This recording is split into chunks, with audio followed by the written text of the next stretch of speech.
नमस्कार, आप देख रहे हैं द रेड माइक। मैं हूं मिलन शर्मा।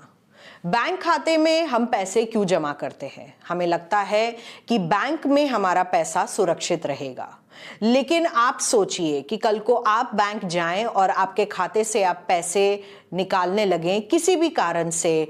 घर में ब्याह शादी हो सकती है, बच्चे की बीमारी का खर्च हो सकता है, अपने माता पिता की बीमारी के खर्चे के लिए पैसे हो सकते हैं, या कोई भी इमरजेंसी हो सकती है।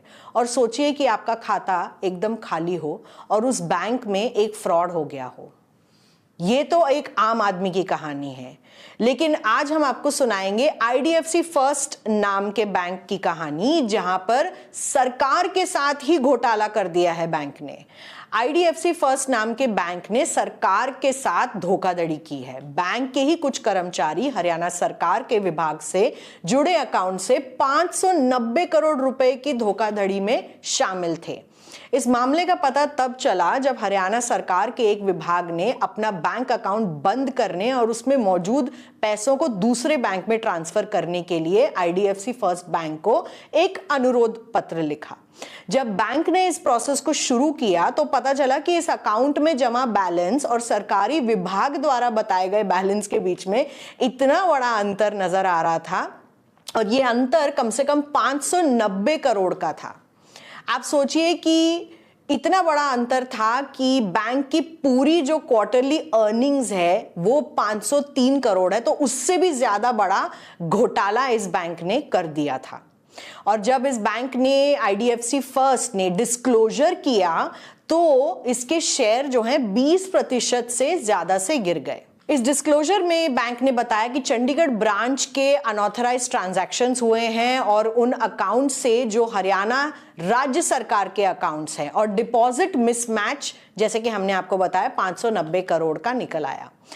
बैंक कह रहा है कि इनिशियल रिपोर्ट्स में पता चला कि ये जो इरेगुलरिटीज हैं ये सिर्फ कुछ हरियाणा सरकार के विभाग के अकाउंट्स तक सीमित हैं जो बैंक के चंडीगढ़ के ब्रांच में हैं। इस मामले में 4 बैंक कर्मचारियों को अब सस्पेंड कर दिया है। बैंक ने पुलिस में एफआईआर भी फाइल कर दी है और अब ऑडिटर्स को भी नोटिफाई कर दिया है, क्योंकि जाहिर सी बात है ये फ्रॉड हो रहा था। अगर वो डिस्क्लोज नहीं करते तो बैंक के जो अधिकारी हैं वो अपने आप में इस डिस्क्लोजर को नहीं बताएंगे तो उन पर भी फ्रॉड केस दर्ज हो सकता है। और अब इन्होंने केपीएमजी, एक कंपनी है जो ऑडिटिंग करती है, उससे इंडिपेंडेंट फॉरेंसिक इन्वेस्टिगेशन करवाने की मांग की है और करवा रहे हैं। अब बैंक की तरफ से क्या बयान आ रहे हैं वो भी आपको सुना देते हैं। जो चीफ एग्जीक्यूटिव डायरेक्टर हैं वी वैद्यनाथ, उन्होंने क्या कहा है इस पूरे प्रकरण पर।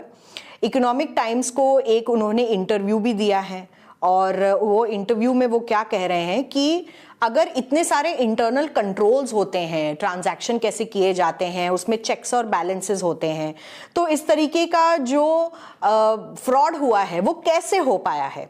तो उसके जवाब में उन्होंने कहा है कि बैंक में सारे नेसेसरी कंट्रोल हैं, मेकर है, चेकर है, ऑथराइज्ड क्लियरिंग जो चेक क्लियर करता है और डेबिट इंस्ट्रक्शन देता है, वो सब भी है। और हम पिछले 10 साल से काम कर रहे हैं, 1000 हमारे जो ब्रांचेस हैं वहां पर काम कर रहे हैं। ऐसा कोई इंसिडेंट हमारे बैंक में पहले नहीं हुआ है। लेकिन bank periodic system generated statement भी भेजता है रजिस्टर्ड कस्टमर आईडी पर, और जिसमें मोबाइल अलर्ट्स भी आते हैं, एसएमएस ट्रांजैक्शन भी आते हैं। आपको पता होगा कि आजकल पैसे विड्रॉ करते हैं आप बैंक से तो आपको एक एसएमएस अलर्ट आता है अपने लिंक्ड नंबर पर। तो हर तरीके का चेक और बैलेंस इस बात पर है। और इस केस में जो वी वैद्यनाथन है वो ये कह रहे हैं कि कनाइवेंस हुई है किसी एम्प्लॉइज के बीच में और थर्ड पार्टीज के बीच में क्लियरिंग के प्रोसेस में, जहां पर ये फ्रॉड दिखाया जा रहा है। और वो कह रहे हैं कि हमारे बैंक में से जो 4 लोग इन्वॉल्व हैं और कोई थर्ड पार्टी यानी कि बाहर से कुछ लोगों की इन्वॉल्वमेंट दिखाई दे रही है इस पूरे मामले में, और इसीलिए ये जो क्लियरेंस वाले स्टेप हैं इनको ओवरलुक करके ये फ्रॉड किया गया। अपने बयान में वो ये भी कह रहे हैं कि इस फ्रॉड की वो पूरी तहकीकात करेंगे और जिस तरीके से ये फ्रॉड किया गया उस पर भी संज्ञान लेकर पूरे तरीके से तहकीकात होगी। बैंक की तरफ से ये भी कहा गया है कि अभी तक पूरा घोटाला 590 करोड़ का दिख रहा है, लेकिन और तहकीकात करने पर ही पता चलेगा कि क्या ये इससे बड़ा अमाउंट का भी हो सकता है। उस पर अभी कार्रवाई हो रही है और बाकी चीजें देखने के बाद ही पता चलेगा कि क्या 590 करोड़ से भी बड़ा फ्रॉड इस बैंक ने कर दिया। जैसा कि हमने बताया, इसकी क्वार्टरली अर्निंग्स ही 503 करोड़ रुपए की दिखाई दे रही है। और साथ ही साथ आपने देखा कि किस तरीके से इज्जत भी उछली और इस बैंक का स्टॉक भी गिरा, जो 20% नीचे चला गया डिस्क्लोजर करने के बाद। और बैंक के जो रेगुलेटरी फाइलिंग में बैंक ने रेगुलेटर के सामने जो खुलासा तो कर दिया है, लेकिन बैंक को अब इस बात से रेपुटेशनल लॉस हो गया, यानी कि इज्जत उछल गई है। और हरियाणा सरकार ने बैंक को अपने एम्पैनल लिस्ट से भी निकाल दिया है, ब्लैक लिस्ट भी कर दिया है। आईडीएफसी बैंक और एयू स्मॉल फाइनेंस बैंक दोनों को सरकार ने ब्लैक लिस्ट कर दिया है। स्टेट डिपार्टमेंट को कह दिया है कि इस बैंक के साथ कोई भी अपना अकाउंट होगा, भैया आप बंद करा लो सारे अकाउंट्स, क्योंकि इतना बड़ा घोटाला हो गया है। अब इस पर आरबीआई क्या कह रही है वो भी सुन लेते हैं। We do not, as a policy, we do not comment on any individual bank or regulated entity.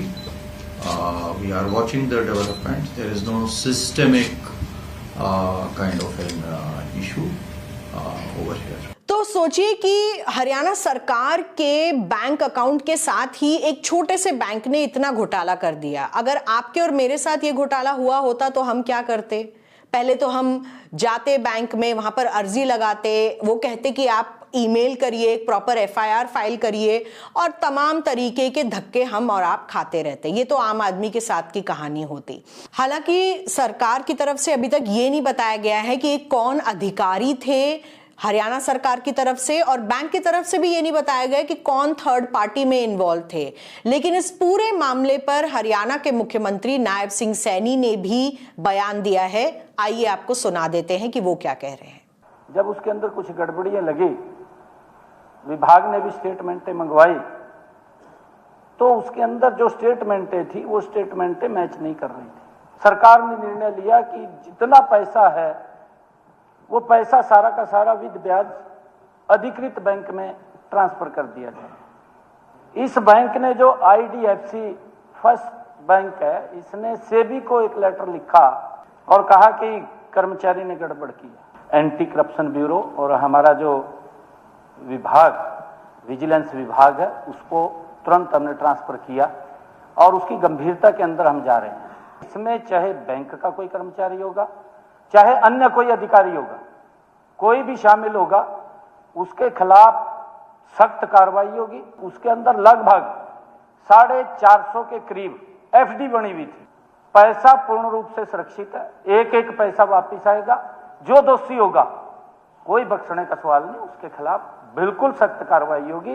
पता चल रहा है कि बैंक में जिसको हम सुरक्षित मानते थे, इतना बड़ा अगर घोटाला हो जाए तो सोचिए कि हम अपना पैसा कहां रखें, जमा पूंजी कहां रखें। जो हम अर्निंग्स करते हैं, जो हम कमाते हैं, हम बैंक्स में डालते हैं, क्योंकि हम सोचते हैं कि वो सबसे सुरक्षित मोड है जहां पर हम अपने पैसे रख सकते हैं और जब जरूरत हो तब निकाल सकते हैं। लेकिन ऐसा जो घोटाला सामने आया है, ये अपने आप में हरियाणा सरकार के लिए तो शर्मनाक है ही, और बैंक ने जो किया है उस पर भी अब फॉरेंसिक कार्रवाई की जाएगी। लेकिन अपने आप में सोचिए कि अगर एक सरकार के साथ इस तरीके के घोटाले हो जा रहे हैं तो आपका हमारा पैसा कहां सुरक्षित रहेगा। आप देखते रहिए द रेड माइक।